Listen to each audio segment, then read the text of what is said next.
जी नमस्कार दोस्तों, my name is Naresh Kumar Meena from GPC Dholpur and welcome to lecture 5 of electromagnetic wave propagation. So अभी तक हमने पढ़ा है लास्ट लेक्चर में ground wave propagation and then sky wave propagation. Sky wave propagation में कुछ टर्म्स एंड डेफिनेशंस हैं, उनके बारे में अब हम पढ़ेंगे। सो देखिए दोस्तों, स्काई वेव में सबसे पहले एक टर्म आती है वर्चुअल हाइट। ये क्या होती है?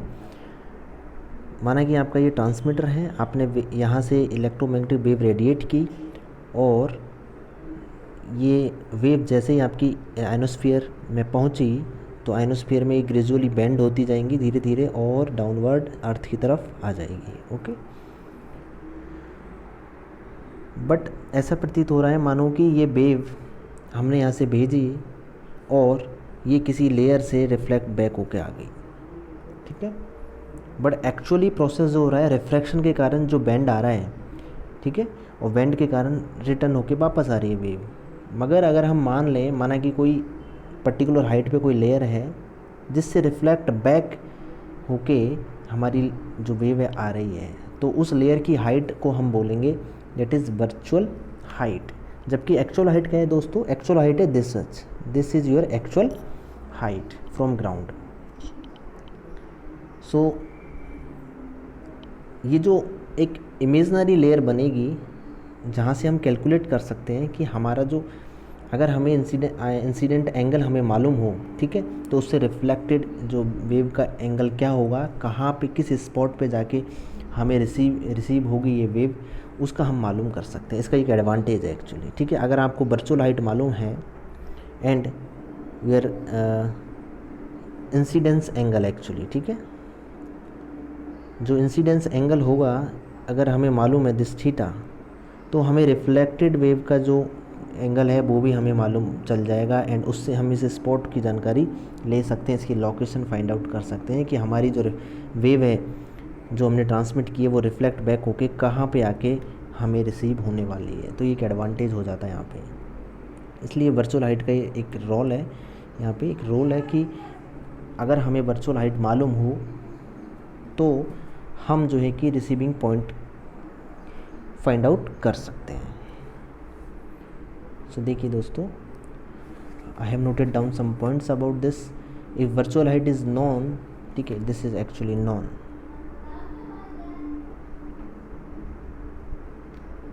This is known, okay. It is quite simple to locate the ground spot for returning wave। जो रिटर्निंग वेव होगी उसके लिए ग्राउंड स्पॉट को फाइंड आउट करना थोड़ा सिंपल हो जाएगा, ठीक है।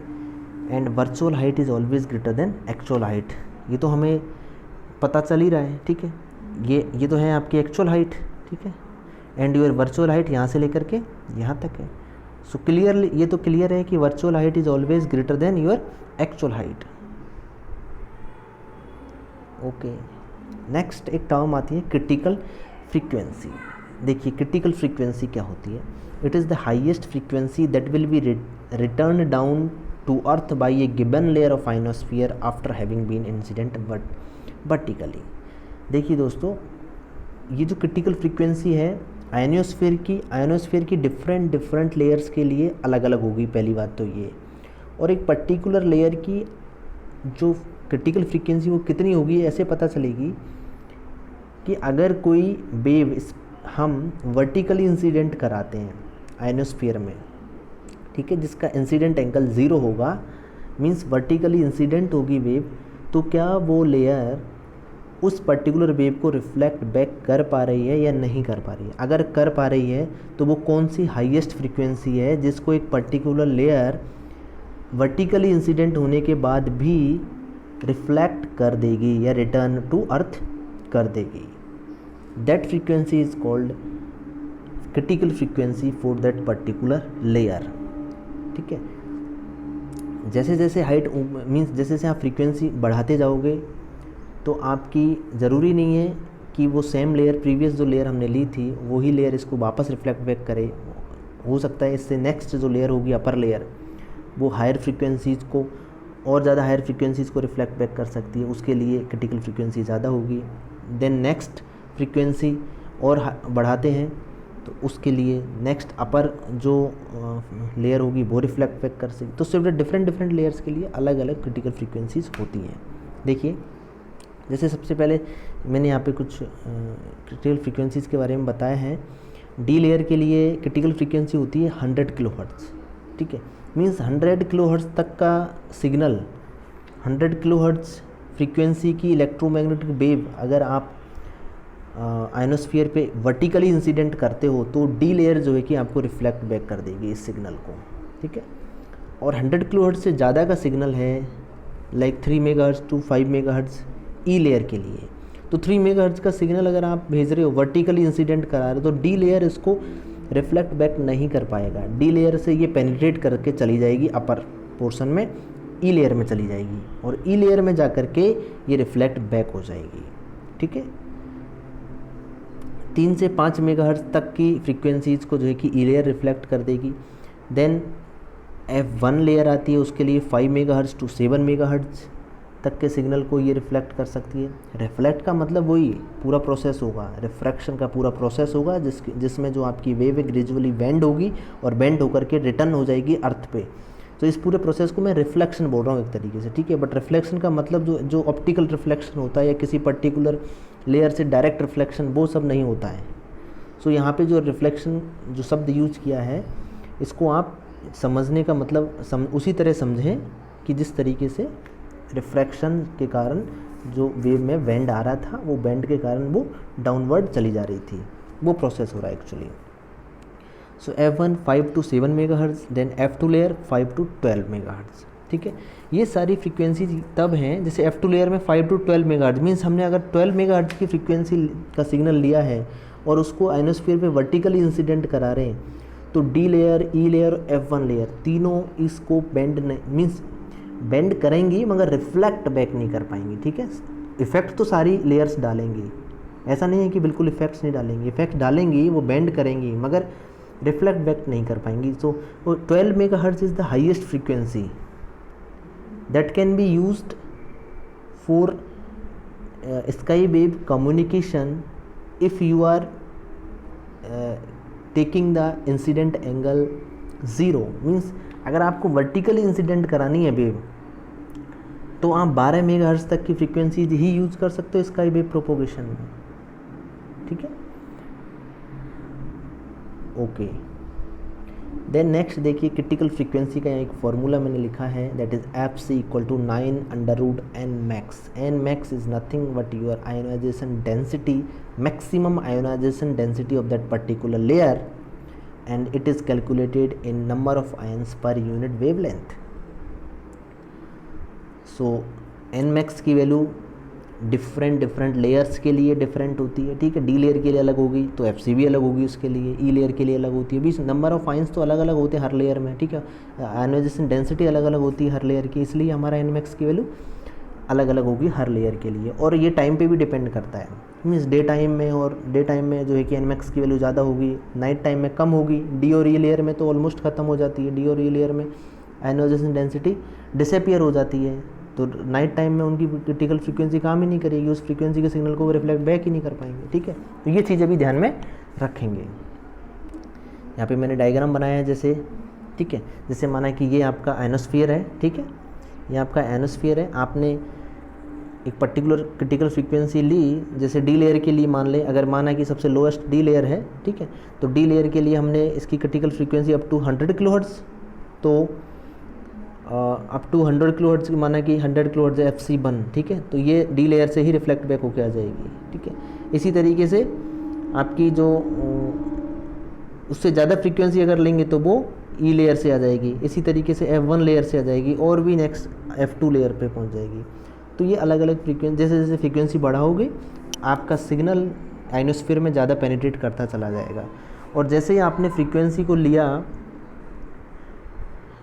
अगर वर्टिकली इंसिडेंस करा रहे हैं तो 12 मेगाहर्ट्ज़ से ज़्यादा का सिग्नल ही पेनिट्रेट कर जाएगा, ये भी ध्यान रहे, ठीक है। अगर वर्टिकली इंसिडेंट करवा रहे हैं तो हाईएस्ट फ्रीक्वेंसी जो कि F2 लेयर रिफ्लेक्ट बैक कर सकती है वर्टिकली इंसिडेंट कराने पे, दैट इज़ 12 मेगाहर्ट्ज़, ठीक है।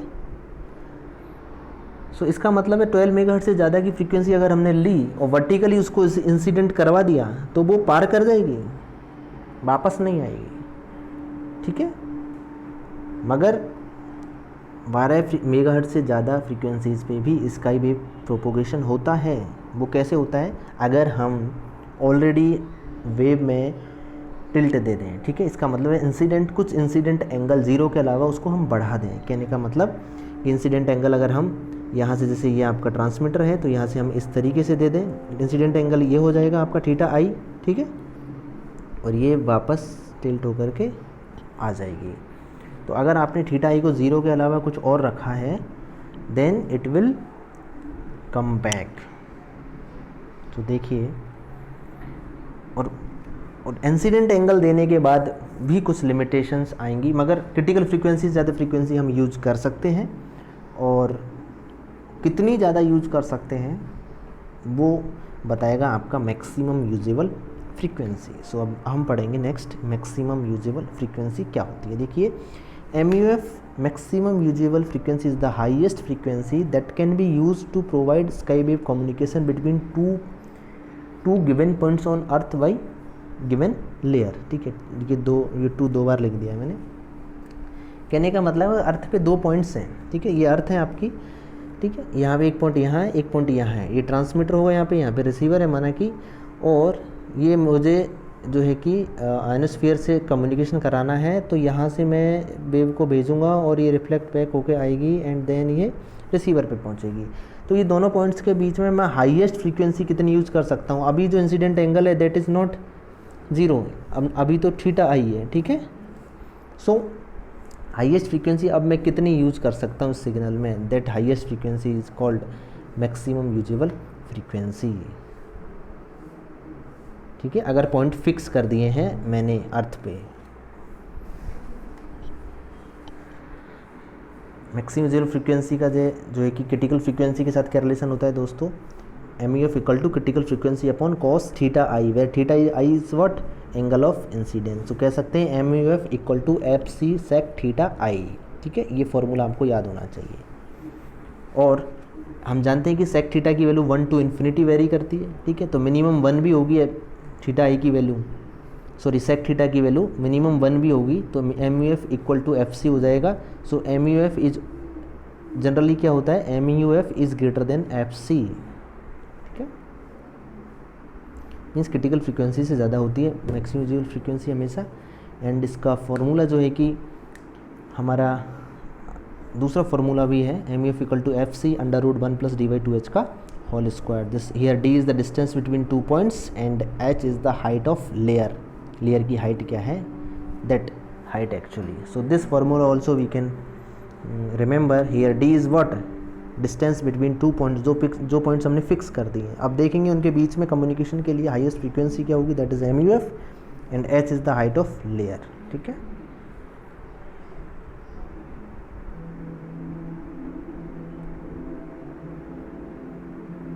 ओके, देन फ्यू पॉइंट्स और लिखे हैं इसमें कुछ। MUF में range from 8 megahertz to 35 megahertz. मैंने आपको बताया है critical frequency is up to 12 megahertz, ठीक है। जो भी F2 के लिए अगर वर्टिकली इंसिडेंट करवा रहे हो वेव को आयनोस्फीयर पे, तो मैक्सिमम फ्रीक्वेंसी होगी जो कि 12 मेगाहर्ट्ज़। उससे ज़्यादा फ्रीक्वेंसी का अगर सिग्नल लिया तो वो पेनिट्रेट करके निकल जाएगा, पूरा बेंड नहीं हो पाएगा। बट अगर आपने इंसिडेंस एंगल को 0 से बढ़ा करके कुछ एंगल दे दिया उसमें, देन हमारा जो मैक्सिमम यूजेबल फ्रीक्वेंसी है वो 8 मेगाहर्ट्ज़ से लेके 35 मेगाहर्ट्ज़ तक भी यूज़ किया जा सकता है। जनरली कहते हैं हम कि जो स्काई वेव प्रोपोगेशन 30 मेगाहर्ट्ज़ तक होता है, HF बैंड में किया जाता है जनरली, मगर कुछ केसेस में ये 35 मेगाहर्ट्ज़ तक भी जो है कि रिफ्लेक्शन मिल जाता है। If the frequency is higher then HF band, then ionosphere will not bend और refract these frequencies and will escape to the outer space. और अगर हाई फ्रीक्वेंसी बैंड से ज़्यादा का सिग्नल, ठीक है, कुछ एक केसेस में 35 मेगाहर्ट्ज़ तक जा सकता है अगर आपने जो इंसिडेंट एंगल है वो बहुत ज़्यादा कर दिया है, ठीक है। मगर जनरली ये देखा गया है कि हाई फ्रीक्वेंसी बैंड से ज़्यादा होने पे फ्रीक्वेंसी सिग्नल आपका रिटर्न होके नहीं आएगा और वो आउटर स्पेस में स्किप उतर जाएगा, निकल जाएगा।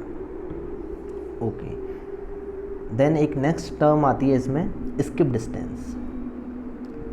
सो स्किप डिस्टेंस क्या होती है दोस्तों, देखिए, skip distance is the minimum distance between transmitter to the receiver over which no ionospheric propagation is possible. कहने का मतलब है कि एक पर्टिकुलर एंटीना से हम जब ट्रांसमिट करते हैं तो सिग्नल जो रिटर्न बैक होके आता है, ठीक है, अगर हम तो एक ऐसा रीजन हमारे बीच में रह जाता है। देखिए मैंने यहाँ पे डायग्राम की सहायता से यहाँ समझाया है, इसकी सहायता से हम समझेंगे। देखिए जैसे मान लो कि ये आपका ट्रांसमीटर है, ठीक है, आपने एक पर्टिकुलर फ्रीक्वेंसी का सिग्नल लिया है, पर्टिकुलर फ्रीक्वेंसी है जो कि क्रिटिकल फ्रीक्वेंसी से ज़्यादा है, ठीक है, क्रिटिकल फ्रीक्वेंसी से ज़्यादा है, इसका मतलब है अगर आप वर्टिकली उसको इंसिडेंट कराओगे तो वो सीधा निकल जाएगा, ठीक है। और अगर एंगल कुछ थीटा आई एंगल बढ़ाओगे तो देखिए, माना कि ये आपने सबसे पहले एक वेव इंसिडेंट करवाई और रिफ्लेक्ट बैक होके वापस आएगी, ये कुछ यहाँ पे मिलेगी आपको, ठीक है। इसी तरीके से ये इसको अगर 1 बोल दे, wave number 1, then wave number 2 ये हमने भेजी और वापस रिफ्लेक्ट बैक होके आई वेव नंबर 2, ये यहाँ पे कुछ मिलेगी। इसी तरीके से वेव नंबर 3 अगर देखी जाए तो हमने यहाँ इंसिडेंट करवाई और फिर रिफ्लेक्ट बैक होके हमें यहाँ मिलेगी, ये दिस इज़ द रिसीवर। और फिर एंगल को और हमने कम किया इंसिडेंस एंगल को, तो हमारा कुछ रिफ्लेक्शन कुछ इस तरीके से मिलेगा हायर अपर लेयर से, और यहाँ पे आके हमको मिलेगा। और उससे ज़्यादा अगर हमने इंसिडेंट एंगल को और कम किया तो फिर ये पेनिट्रेट होकर बाहर निकल जाएगा। तो एक चीज़ यहाँ देखी हमने कि क्रिटिकल फ्रीक्वेंसी से ज़्यादा फ्रीक्वेंसी का सिग्नल लेने पर हम जो इस रीजन में यहाँ से लेके यहाँ तक, इस पूरे रीजन में कम्युनिकेशन नहीं कर पा रहे हैं। कहाँ से कहाँ तक, यहाँ से लेके और इस पूरे रीजन में यहाँ तक, इस पॉइंट्स, इन पॉइंट्स पे हम जो है कि चाहकर भी हम कम्युनिकेशन नहीं कर पा रहे हैं using sky wave communication. So this whole area, this distance is called skip distance. ये चीज़ होपफुली आपको समझ में आई होगी, ठीक है। इसमें नेक्स्ट स्किप डिस्टेंस डेफिनेशन लिखी है मैंने। Skip distance is the shortest distance from a transmitter measured along the surface of earth at which sky wave of fixed frequency more than fc will be return to earth.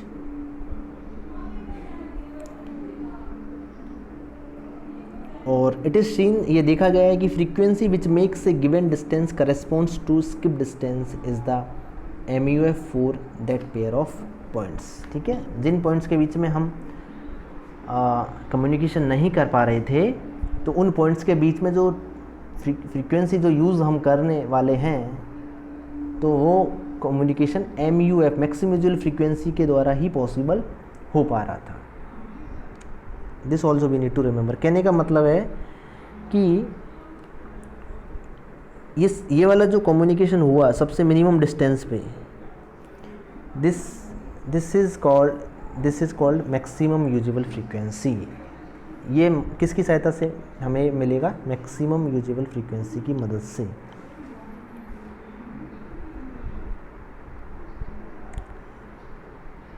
And इसके बाद next है आपका space waves. As we have already we are already familiar with this type of propagation actually. Okay, third year में आप पढ़ोगे satellite communication, उसमें हम space wave use करते हैं। एंड FM आप सब लोग सुनते हो, FM में भी स्पेस वेव्स यूज़ होती हैं।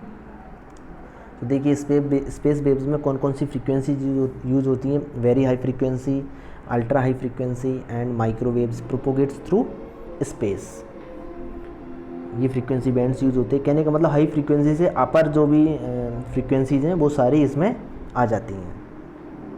इसको हम डायरेक्ट वेव प्रोपोगेशन भी कहते हैं, ठीक है, और लाइन ऑफ साइट प्रोपोगेशन भी कहते हैं। क्योंकि देखिए जब अगर ग्राउंड पे ही हमारा ट्रांसमीटर और रिसीवर है, दोनों के बीच में हमको प्रोपोगेशन कराना है, तो इफ़ दोनों ट्रांसमिटिंग एंटेना और रिसीविंग एंटेना दोनों एक दूसरे को देख सकते हैं, उनके बीच में कोई ऑब्स्टेकल नहीं है, तो using space wave communication is possible, so that वो एक दूसरे को जो देख पा रहे हैं, जो साइट है, ठीक है, that is called line of site. और इसको हम ट्रोपोस्फेरिक प्रोपोगेशन भी कहते हैं, क्योंकि ग्राउंड पे अगर हम यूज़ करते हैं लाइन ऑफ साइट कम्युनिकेशन के लिए, सो द जो वेव है आपकी ट्रेवल करती है ट्रोपोस्फेयर में, that is why this propagation is also called tropospheric propagation. और इसका यूज़ हम सैटेलाइट के थ्रू भी करते हैं, मीन्स ग्राउंड से हम वेव को ट्रांसमिट करेंगे एंड ये आयनोस्फीयर को पेनिट्रेट करते हुए स्पेस में चली जाएगी और स्पेस में सैटेलाइट के पास जाएगी। सैटेलाइट रिसीव करेगा, रिसीव करने के बाद में depending on the type of satellite अगर एक्टिव है या पैसिव है, सैटेलाइट उसमें कुछ चेंज करेगा, सिग्नल को, फ्रीक्वेंसी को चेंज करेगा, ठीक है, डाउन फ्रीक्वेंसी को जनरली फ्रीक्वेंसी डाउन कन्वर्ट कर देता है सैटेलाइट। तो फिर और सैटेलाइट वापस जो है किसी पर्टिकुलर एंगल पे हमारे रिसीवर को भेज देगा। That is also possible using space waves. Space wave propagation use in FM, frequency modulation में यूज़ होता है, जो FM हम सुनते हैं। रडार्स में यूज़ होता है। Radar is what is very interesting topic, radio detection and ranging. Radar जो हम अपने बॉर्डर्स पे यूज़ करते हैं, ठीक है, अगर कोई भी हमारे जो आसमान में दूसरे दुश्मन के अगर कोई भी एयरक्राफ्ट है, फाइटर एयरक्राफ्ट है या कॉमर्शियल एयरक्राफ्ट है, जो भी आते हैं जाते हैं, सबका डेटा रखना, उसको ट्रैक करना, उनकी इन्फॉर्मेशन गैदर करना, ये सारा काम रडार का होता है।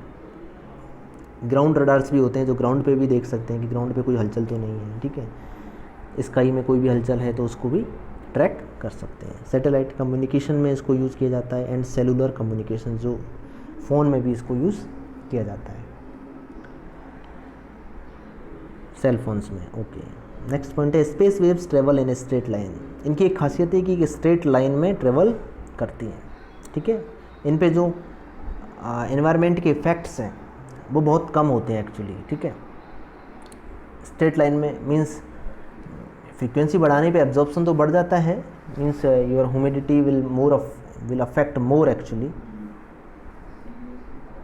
बट ये एनवायरनमेंट की सहायता नहीं लेते हैं कम्युनिकेशन के दौरान। कहने का मतलब है कि ground wave propagation and sky wave propagation दोनों ही एनवायरनमेंट की हेल्प ले रहे थे, क्योंकि एनवायरनमेंट की हेल्प लेकर के ही वो कम्युनिकेशन पॉसिबल हो पा रहा था। जैसे ग्राउंड वेव्स आपके जो ग्राउंड है, ठीक है, एज ए कंडक्टर बिहेव कर रहा था, तो ग्राउंड की मदद ले रहा था ground wave propagation, and your sky wave propagation ionosphere की मदद से जो है कि हो पा रहा था, ठीक है। तो ये दोनों प्रोपोगेशन आपके एनवायरनमेंट की वजह से हो रहे थे। अगर आप किसी एयरलेस बॉडी पे जाओगे, लाइक मून पे हम चले जाएं, तो मून पे जाके हम चाहते हैं कि ग्राउंड वेव प्रोपोगेशन कर लें, से कम्युनिकेशन कर लें, या स्काई वेव से कम्युनिकेशन कर लें, तो that is not possible on airless bodies, ठीक है। तो एयरलेस बॉडीज़ पे कौन सा कम्युनिकेशन पॉसिबल हो पाएगा? स्पेस वेव, जिसके लिए एनवायरनमेंट की आवश्यकता नहीं है। एनवायरनमेंट उसके लिए एक तरह का ऑब्स्टेकल ही है, वो उसके एब्जॉर्प्शन और जो भी उसमें जो डिटेरियोरेशन आता है वेव में, उसकी स्ट्रेंथ डाउन होती है एनवायरनमेंट की वजह से, तो वो सिर्फ हानि पहुंचाता है, ठीक है। तो environment is not at all useful for space wave. अगर नहीं है तो उसके लिए बहुत अच्छा रहेगा। स्पेस में स्पेस वेव बहुत अच्छे से जाती है, बिल्कुल उसमें कोई भी जो है कि एब्जॉर्प्शन नहीं होते हैं, और जो इन्वर्स स्क्वायर लॉ है उसी के अकॉर्डिंग उसकी स्ट्रेंथ डाउन होती जाती है, बाकी और फैक्ट्स नहीं आ पाएंगे, ठीक है। So space wave travels in a straight line. Space में भी स्ट्रेट लाइन में ट्रेवल करती हैं। एनी टॉल और massive objects will obstruct space waves since they travel close to the ground, consequently shadow zones and diffraction will result. देखिए, जो भी हमारे ग्राउंड पे ऑब्स्टेकल्स होते हैं, लाइक पहाड़ हैं या बड़ी बड़ी बिल्डिंग्स हुए या टावर्स हुए, ठीक है, ये सारे ये जो ऑब्जेक्ट्स हैं स्पेस वेव के लिए एक तरीके से ऑब्स्ट्रक्शन का काम करेंगे, ठीक है, एक बाधा उत्पन्न करते हैं उसके लिए।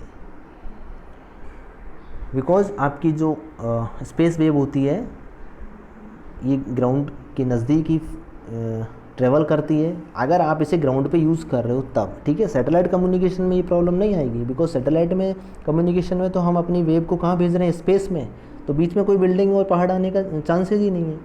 मगर ग्राउंड पे भी अगर हम यूज़ कर रहे हैं, जैसे एफएम होता है आपका, ठीक है, एफएम में रेडियो स्टेशन से आपको सिग्नल भेजा जाता है और आपके मोबाइल में या रेडियो में जो है कि डायरेक्टली आपको सिग्नल मिलता है, तो उसमें लाइन ऑफ साइट कम्युनिकेशन होता है एक्चुअली, ठीक है। इस दौरान अगर बीच में कोई बिल्डिंग आ गई या फिर पहाड़ से आ गए तो उनके कारण जो है कि वेव रिफ्लेक्शन हो जाएगी और इसमें डिफ्रैक्शन भी होगा, ठीक है, और पावर लॉस भी होगी, जैसे स्ट्रेंथ डाउन हो जाएगी आपके सिग्नल की।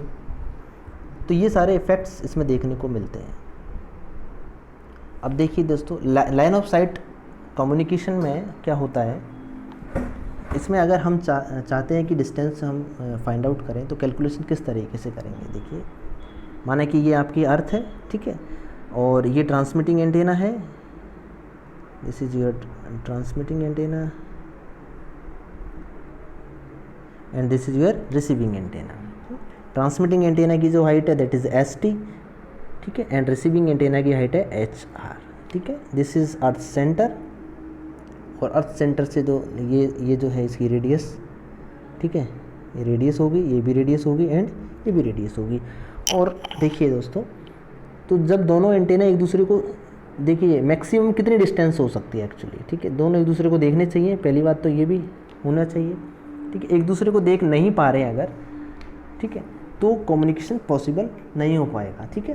तो थोड़ा बहुत चलेगा actually, because there is a process called refraction, और उस रिफ्रैक्शन के कारण जो है कि आपकी वेव जो ऑप्टिकल हॉरिजन होता है उससे थोड़ा ज़्यादा चलती है, ठीक है, वो अलग बात है।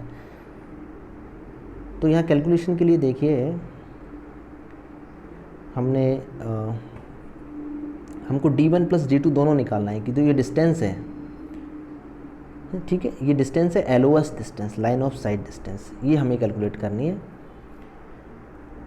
सो ये एक ट्राइंगल बन गया हमारा, ठीक है, दिस ट्राइंगल, इस ट्राइंगल में अगर हम फॉर्मूला पुट करते हैं then we can say D1 = R + ST का स्क्वायर माइनस R²। फॉर्मूला लगाया अपन ने, ठीक है, कर्ण का स्क्वायर इक्वल टू लंब का स्क्वायर प्लस आधार का स्क्वायर, वहाँ से फॉर्मूले पुट किया है एंड कैलकुलेशन करेंगे आगे। तो D1 की वैल्यू हमारे, चूँकि D1 की वैल्यू निकल के आएगी √ST² + 2RST, चूँकि ST और 2RST, ST² एंड 2RST इनमें बहुत डिफरेंस है, बिकॉज R इज़ वॉट, यहाँ पे R है earth radius and HT is your height of transmitting antenna, that is very very small, ठीक है, compare to earth radius. So 2RST की value बहुत ज़्यादा हो जाएगी कंपेयर टू ST², तो ST² को नेगलेक्ट कर सकते हैं, ठीक है। और नेगलेक्ट करने के बाद में हम कह सकते हैं कि जो D1 की वैल्यू है दैट इज़ √2RST मीटर। अब एक चीज़ यहाँ देखने को मिलती है कि चूँकि radio horizon is always greater than your optical horizon. देखिए, एक दूसरे को देखना, अगर एक दूसरे को देख पा रहे हैं, ठीक है, तो मैक्सिमम डिस्टेंस क्या होगी, that is your optical horizon.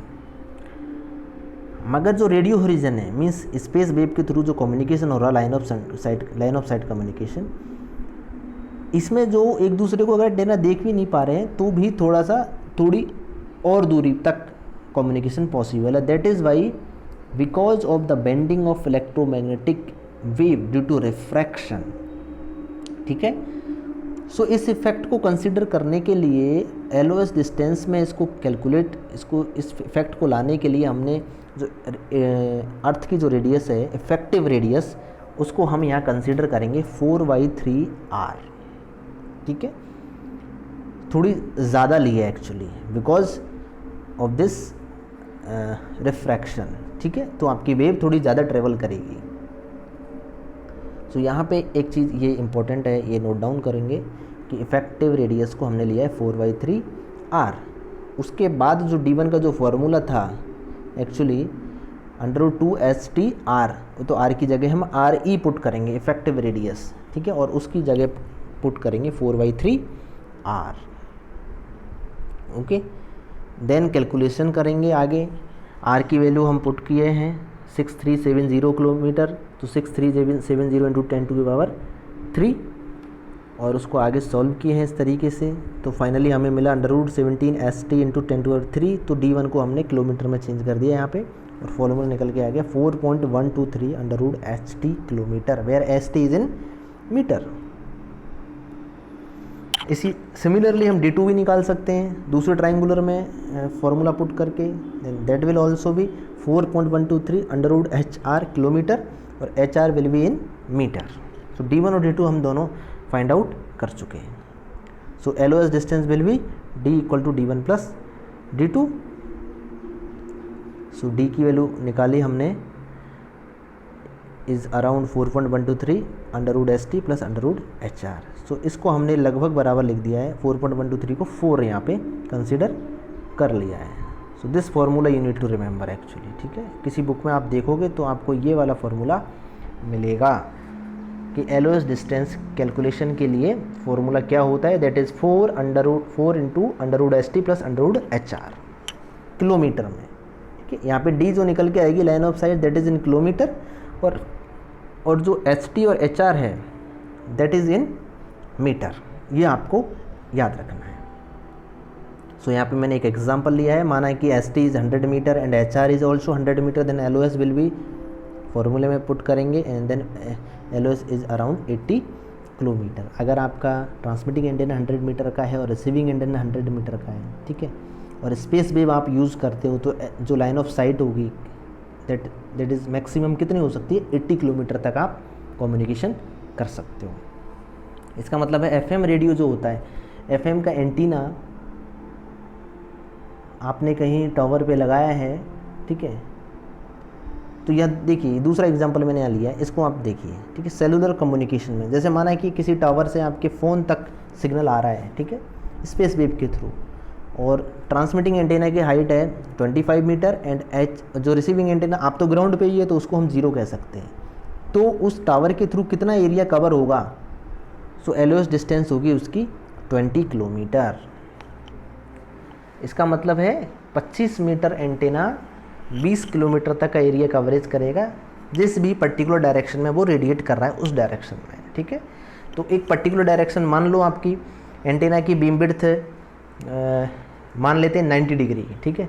अगर 90 डिग्री में बीम विड्थ है एंटेना की और एक पर्टिकुलर डायरेक्शन 20 किलोमीटर तक कवर कर रहा है, तो पूरे चारों तरफ 20 किलोमीटर रेडियस वाले पूरे एक सर्कल में कवरेज करने के लिए हमें 4 एंटीना लगाने पड़ेंगे चारों डायरेक्शन में, जिनका बीम विड्थ होगी 90 डिग्री।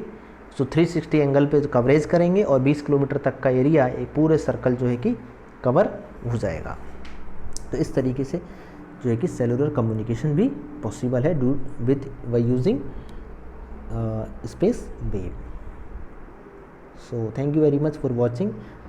आई होप आपको समझ में आया होगा, एंड कोई भी अगर क्वेरी है आपकी तो कमेंट बॉक्स में कमेंट करके पूछ सकते हैं। सो जल्दी मिलते हैं नेक्स्ट वीडियो में नेक्स्ट टॉपिक के साथ।